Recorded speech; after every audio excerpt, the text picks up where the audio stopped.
Ever wondered why some people seem to have a knack for making money while others struggle? It's all about financial education. Today, we're going to delve into the world of Rich Dad, Poor Dad, a groundbreaking book by Robert Kiyosaki. This book doesn't just talk about money, it teaches us the importance of financial education. It's not merely about earning more, but understanding the difference between assets and liabilities and making your money work for you. You see, financial intelligence is key. It's about knowing how to navigate the world of finance, understanding the market, and making informed decisions. It's about learning to see opportunities where others see obstacles. It's about turning your mindset from a poor dad's perspective to a rich dad's perspective. So, what's the secret to becoming rich? Let's dive into the lessons from the book to find out. The first chapter of the book introduces a radical concept. The rich don't work for money. Brace yourself for a paradigm shift, folks. Yes, you heard right. The wealthy don't toil day in, day out for their money. But here's the kicker. They have their money work for them. This is a stark contrast to the prevalent belief that hard work equals wealth. Now, don't get us wrong. Hard work is important, but it's not the be-all and end-all. The rich are not just hard workers, they are smart workers. They understand the game of money and play it well. They are masters of financial literacy, a skill that is often overlooked but is of paramount importance. What's financial literacy, you ask? It's the ability to understand and use various financial skills, including personal financial management, budgeting, and investing. It's the knowledge that helps them differentiate between assets and liabilities. Assets put money in your pocket, while liabilities take money out of it. The rich buy assets, not liabilities. They acquire real estate, stocks, bonds, and invest in businesses. These assets generate income for them, even while they sleep. On the other hand, the majority of people spend their lives buying liabilities, mistaking them for assets. They work hard, earn money, and buy things that take money out of their pockets. In essence, money is only a tool. It's how you use it that truly matters. Scene script. Chapter 2 delves into why financial literacy is so important. Picture this: a world where everyone understands the value of a dollar, the power of investment, and the importance of saving. This is the world that financial literacy can help us create. Schools play a crucial role in shaping this world. They're the building blocks of our society, molding young minds into future leaders, innovators, and thinkers.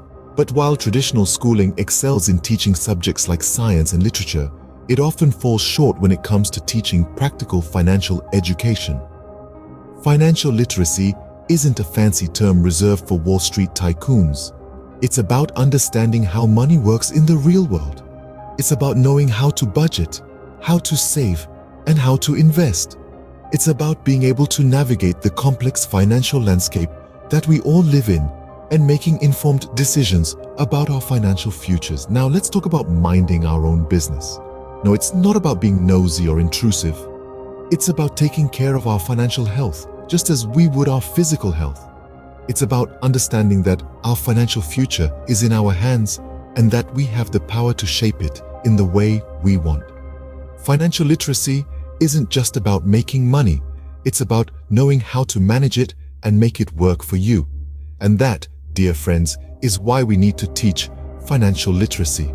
Scene script.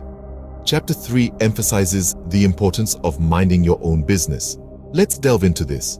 What does it mean to mind your own business? It's not about ignoring the neighbor's noisy party. No, it's about focusing on your personal financial world.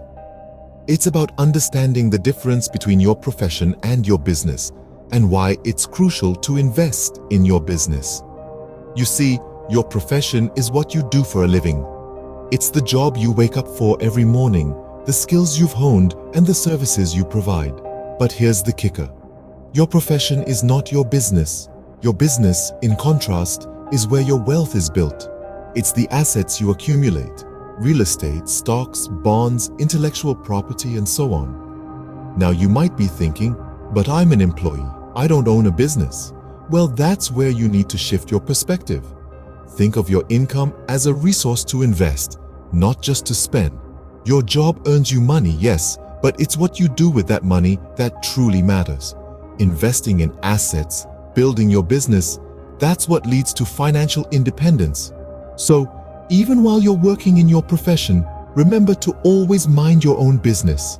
Be proactive in managing and growing your assets. It's not just about making money, it's about creating wealth. Remember, your profession earns you income, but it's your business that makes you rich. Chapter 4 explores the history of taxes and the power of corporations.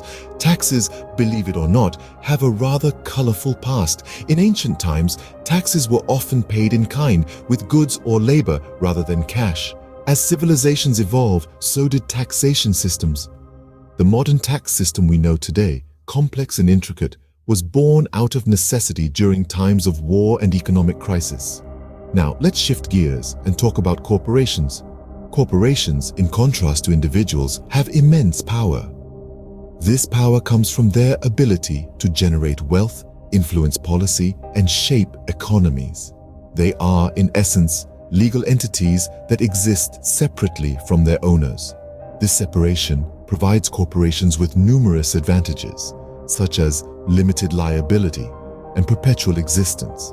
But perhaps one of the most significant advantages of owning a corporation is the tax benefits. Corporations can deduct expenses before they pay taxes, which individuals cannot. This means that corporations have more control over their taxable income. They can strategically reinvest profits to limit their tax liability. In essence, understanding the history of taxes helps us comprehend the power of corporations. It's not just about the money they make, but also about the money they keep and how they use it. It's about strategic financial management. It's about the power to shape economies and influence policy. Corporations are powerful entities.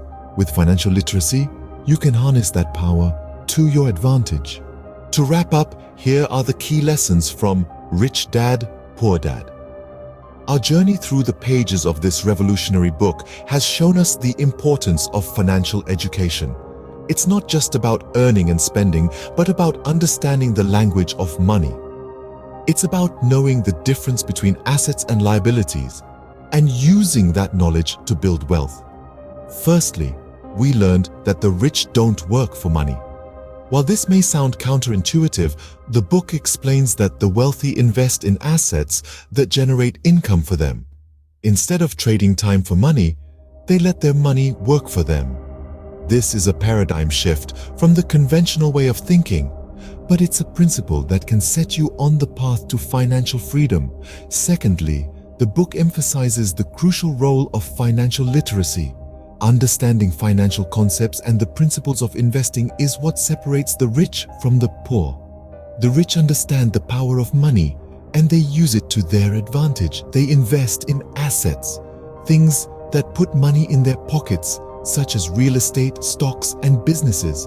Next, we delved into the concept of minding your own business. This doesn't mean you should ignore the world around you, but rather that you should focus on building and growing your own assets. It's about taking control of your financial future and not relying on a job to provide for you. Lastly, we uncovered the history of taxes and the power of corporations. The wealthy use corporations as a tool to protect and grow their wealth. They understand the tax advantages and protections that corporations provide, and they leverage these to their benefit. In conclusion, Rich Dad, Poor Dad teaches us that the path to wealth is not about working harder, but about working smarter.